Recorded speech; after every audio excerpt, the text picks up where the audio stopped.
ከአምላኬ ጋር እምብዛም ቃሉ ያንሳል መሰለ ማለት የምንገናኘው ሁለት አጠር ያሉ ትዕዛዝ መሰል ጸሎቶችን ልናገር ስል ነው።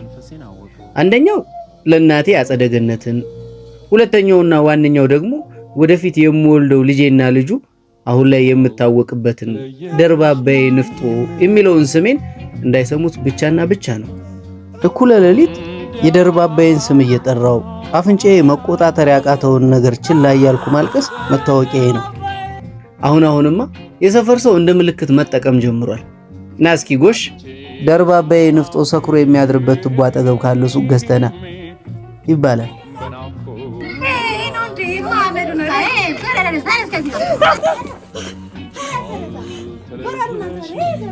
ደርባባዬ ንፍጦ ብሎ ያወጣልኝን ጠላቴን አላውቀውም። ብቻ ግን ሲጠሩኝ መዞር ጀምሬያለሁ። ማፍቀር፣ አፍቅሮ መሰቃየት፣ አንድን ሰው ነፍሱ እስኪጠፋ መውደድ እንደ ኃጢአት የሚቆጠርበት ዓለም ላይ ሆኜ የኔ ደርባባዬን ማምለክ፣ የኔ ደርባባዬን ብዬ ራሴን መጣሌ እነሱ ጋር ሲደርስ ቀልድ ነው።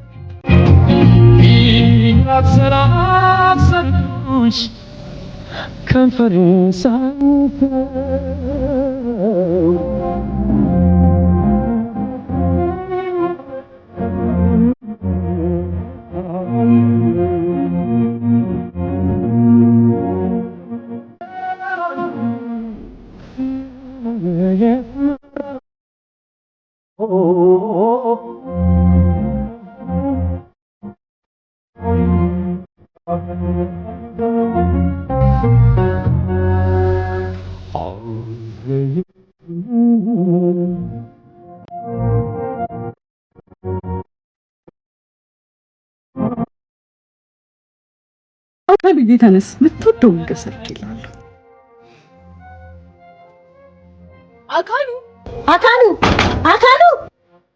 አካሉ ውስጥ እንዳለ ታውቃለህ። አካሉ እየሰማኝ ነው። ስማ አንተን እኮ ነው አይሰማም። ይኸውልህ ነገ ማከቴን ከአቅም በኋላ አውጥቼ የማወራወርልህ። እሺ ደርባባዬ ንፍጦ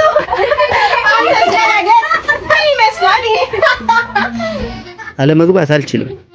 ከሁለት ትዕዛዝ አዘል ጸሎቴ ጋር የሷን ነገር ቁረጥልኝ የሚል ሶስተኛ ጸሎት ስላልጨመርኩ ይሁን አላውቅም፣ ማታ እያዳፉኝ ካስወጡኝ መሸታ ቤት ዛሬም ምንም እንዳልተፈጠረ መሰስብ እየገባው። ጠባቧ ማምሻዬ ሙዚቃ አስክሯታል። ኑሮ አልገፋ ያላቸውን ብዙ የቀን ሰራተኞች አጭቃ ይዛለች። የታለች ያቺ ገለሞታ? ባይኔ እፈልጋታለሁ። እሷን የማየት ሱስ ኖሮብኝ አይደለም፣ እሷን ፈልጌ እንዳልመጣሁ እንድታውቅ ባይኔ ገላምጬ ላሳያት እንጂ። ዛሬ የሚታዘዘው ሌላ ሰው ነው። ያቺ ደርባባ ባለ ንቅሳት የደም ገንቦ ሴተኛ ዳር የለችም። ቆየት አባቷ ሄዳ ነው። ድምጼን ዝቅ አድርጌ ራሴን እጠይቃለሁ። ይሄን የቀን ሰራተኛ ለማማለል ቁልጭ የሚሉ ሴቶችን ገላ ባይኔ ፈተሽኩ። የኔዋ ደርባባ ግን የለችም። እኔ ግን አዲስ ህይወት ለመጀመር ለምን አላስብም? ለምን ከኔ አምና የምትቀበለኝን አልፈልግም? አሁን እቺ ምን ይወጣላታል? በርግጥ ትንሽ ጥርሷ 1/3 ውጪ ነው። በርግጥ አይኖቿ የባለ ሱቁን አወል አይኖች ይመስላሉ። በርግጥ ግን ቆያቺ ደርባባ ጋለሞታስ እግሯን አንሻፋ የቆመችውን አስተናጋጅ በምልክት ጠሯት። ያቺ ሴት የት ናት? የቷ? ያቺ እንዴ እኮ የቷ? የድሮ ጮኛህን ነው? ያቻ ትልቅ ሀብታሙ በዴ ጋር። ሀብታሙ በዴ ልቤ አካባቢ ቀዘቀዘኝ። በድሉ ማለት ከዛ ሁሉ ቀን ሰራተኛ መሃል ሀብታሙ ነው። በነጫጭ የተደረደሩ ጥርሶቹ ያልተንበረከከ ሴተኛ ዳሬ የለችም። ከቀበሌ 3 እስከ ቀበሌ 7 ድረስ ሙሉ ሴቶች በድሉ ሲባል ያንዘረዝራቸዋል። የሰማይ አምላክ ጸሎቴን ስማ እንዴ ባክህ አድሬ ጥራኝ ከሀብታሙ በዴ እያሉ ይገጥሙለታል። ቆይ ግን ማን ነው ሀብታም ያደረገው? የሀብታም ቤት ዘበኛ ነው እንጂ ይሄ ዘበኛ አያት የኔን ደርባባ የኔን ባለ ንቅሳት እኔን ለመኖር እንድጓጓ አድርጋኝ የነበረች ንግስቴ ደሞ የኔ ይላሉ እንዴ? እሷ የሁሉም ናት፣ የሁሉም ቀን ሰራተኛ። እዛ አንገት ላይ ጣቶቼን እንዳንሸራሽር የፈቀደችልኝ እኔ ብቻ ነበርኩ። ይሄ ሴት አውል ክፍለ ሀገር ያለው አጎቱ አንድ ነገር አድርጎለት ነው እንጂ ደርባባ በድሉን እንዴት ትወዷለች? የሀብታም ትራፊ እየበላ ሆዱ ሞላል እንጂ ሀብታሞቹ የጠበባቸውን ጨርቅ እየለበሰ አማረበት እንጂ ከኔ ከአካሉ ተሰማ እንግዱ በምን ይበልጣል? እኔ ግን ቆይ ክፍለ ሀገር ዘመድ የለኝም እንዴ? እውነትም እናቴ ብትሆን ጥላኝ ትሄድ ነበር?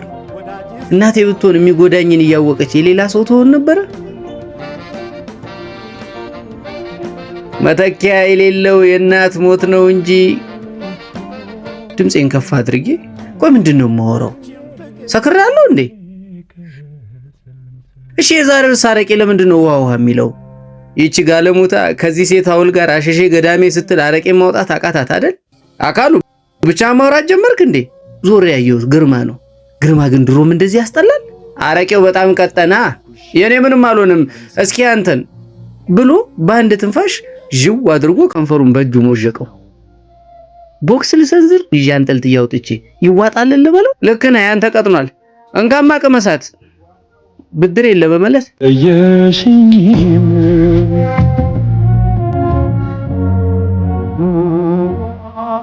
ነይ አይኔ በንዴት ፈጦ ጠሯት ያቺን ሸፋፋ። ምን እኔ የእንጀራ ልጅ ነኝ ወይ ውሃ የሚቀርብልኝ? ማለት የኔ አረቄ ለምን ውሃ ተጨመረበት? ውስጥ ያለው ንዴትና አለህ አግዞኝ በጣም ጮኩኝ። ሙዚቃው ተቀነሰ። ሁሉም ሰው ወደኔ ዞረ። ደርባባይን ጨልጠ ጠጥታ አፍን አትክፈት ወደዛ። የኔ ከዛ ሴተኛ ዳሪ ጋር መጣላቴ ነው አይደል እኔን እንድትበድሉ ያረጋችሁ? ሰካራም ጎሽ አረጋገጠችልኝ ያቺ ጋለም። አንተ ሰው ለአፍ ለከታ በጅለት በድሉ ነው። ባላበጅለትስ ቆምኩኝ። በርግጥ አረቄው ነው የቆመው። እኔማ በምን አቅሜ እኔ አበጅልሃለዋ። እንግዲያውስ ያኔ ወንድ ከሴቱ ይለይለታል። ተጠጋውት። አንተ ሰው አትነካካኝ፣ ኋላ ጉልቦታህን መጥቼ ያለ ዘር እንዳላስቀርህ። አይኖቹ ፈጣው እስኪ አንድ ቃል ተንፍስ የሚሉ ይመስላሉ። ደርባባዬ ፈርጣማ እጆቹን ይዛ ተበድልዋ ሰበብ ይሆንብሃል ስትለው ጆሮዬ ገባ። የጨጨሆ ገብርኤል አካሉዬ ለኔ ወንድ አንተ ብቻ ነህ ብላይ ነበርኩ። ከአምላኳ ቀጥላ ያለኋት ብቸኛው የራሷ ሰው ነበርኩ። ጉንጫ አካባቢ ራሰኝ።